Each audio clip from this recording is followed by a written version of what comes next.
pas l'été. La fin des cours, les cités entre potes, les soirées, les meufs. Non, ça sera pas votre été à vous. Ok, je pense qu'on est tous d'accord pour dire que le Summer Arc est la meilleure période pour pouvoir s'améliorer cette année. Le Summer Arc, c'est la période de l'année avec laquelle tu vas profiter de tout ton temps libre pour t'améliorer et devenir complètement changé avant le 1er septembre.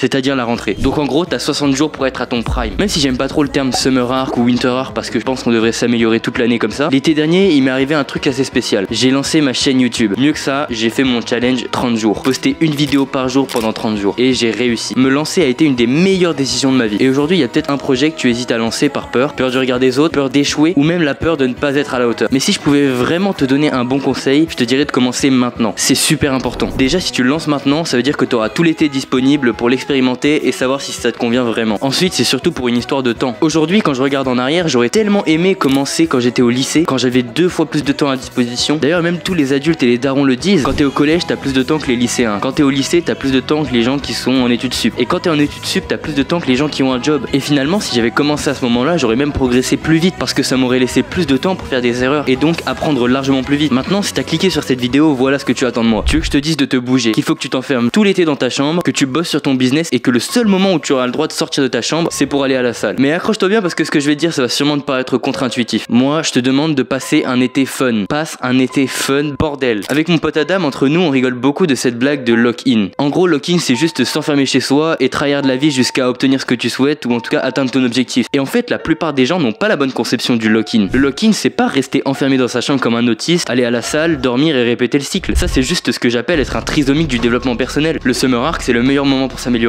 oui, mais t'es pas obligé de te restreindre à ce point. Et je vais te dire une chose, même il faut que tu sortes parfois parce que c'est en te confrontant au monde extérieur que là tu vas apprendre des leçons, des choses que t'aurais pas appris si t'étais resté chez toi comme ça devant ton PC à tryhard. Et puis même si t'as pas de business, que tu veux pas lancer une chaîne YouTube, juste regarder des vidéos de développement personnel, lire des livres et aller à la salle, ça va pas te sauver du monde extérieur. Il y a un moment dans ta vie où tu devras bien développer des skills sociaux, où tu devras apprendre à communiquer, et le moment où t'as du temps comme ça à dépenser dehors, c'est littéralement le meilleur moment pour t'améliorer sur ça. Pareil, le Summer Arc, c'est aussi le meilleur moment de l'année pour s'améliorer avec les meufs. Et ça, tous les autistes du développement personnel te diront le contraire, que c'est mal, etc. Oh frérot, stay focus, on tryhard, on reste concentré. Ferme-la frère, ferme-la, t'as juste pas la possibilité de pécho. Il y a des mecs comme ça qui te disent ouais stay focus et tout, qui vont t'induire en erreur parce que juste ils ont pas la possibilité de pécho. Et donc ils prennent ça comme excuse et ils disent ouais je suis concentré sur mon business et tout. Mais en réalité c'est juste qu'ils ont pas la possibilité de gérer des meufs. Si c'est fait de la bonne manière, sans faire des choses de dégénéré, juste dans l'optique d'améliorer ton jeu de séduction, c'est bon. D'ailleurs je me rappelle que le moment dans l'année où j'apprenais le plus sur la séduction et comment parler aux filles, chaque année c'était en été. Et s'améliorer avec les filles, ça fait aussi partie de ton dev perso. Tout autant qu'améliorer ta discipline, améliorer ton physique ou même encore ton business. Parce que viendra un jour où tu seras confronté à la femme de ta vie, tu vois. Et moi je me demande vraiment comment tu vas réussir à la séduire si comme un mongol, au lieu d'apprendre à parler à une personne du sexe opposé, tu t'es enfermé dans ta chambre à faire des putains d'édits de sans permission. Vous voulez que je vous raconte la première fois que j'ai fait un plan à 4? Et encore une fois, lock-in c'est une très bonne initiative, mais seulement si c'est fait de la bonne manière. Je te dis pas de sortir en boîte tous les soirs et de foudroyer tout le quartier. Je te dis juste que tu peux alterner entre des moments de travail et des moments de détente. Le dev perso c'est censé être fun à la base. Là actuellement tu es censé prendre du plaisir dans ta routine. Et si tu t'améliores mais que tu prends pas de plaisir, c'est qu'il y a plusieurs choses à changer dans ton fonctionnement. Chercher à devenir la meilleure version de soi-même, c'est un chemin assez long en vrai. Et si tu prends zéro fun, tu vas vite abandonner. Et j'en ai été à la preuve. Récemment, tout ce que je faisais, c'était bosser mes vidéos tout seul, aller à la salle tout seul et sortir dehors tout seul. Et c'était juste horrible, je devenais fou. Donc c'est pour ça que l'idéal, c'est de trouver quelqu'un qui a les mêmes objectifs que toi et les mêmes intérêts que toi. Quelqu'un avec qui tu peux le faire ton Summer Arc. Déjà, ça rendra le truc un peu plus facile parce que comme t'es avec une personne, t'auras beaucoup moins envie d'échouer par fierté et par ego. Trouve quelqu'un avec qui tu as les mêmes valeurs et avec qui tu as 2 objectifs principaux à bosser. Si c'est des objectifs communs, c'est parfait, comme par exemple créer une chaîne YouTube et atteindre 10K abonnés et je sais pas, atteindre 80 kg de muscles secs. Et si tu bosses assez dur et que tu t'entoures bien, y a littéralement aucune raison que tu ne le réussisses pas ton Summer Arc. Pas besoin de t'enfermer dans ta chambre et de devenir antisocial. Bref, n'hésite pas à t'abonner, c'est gagnant-gagnant. Travaille sur toi mais travaille pour toi, c'était Elias. Mouah.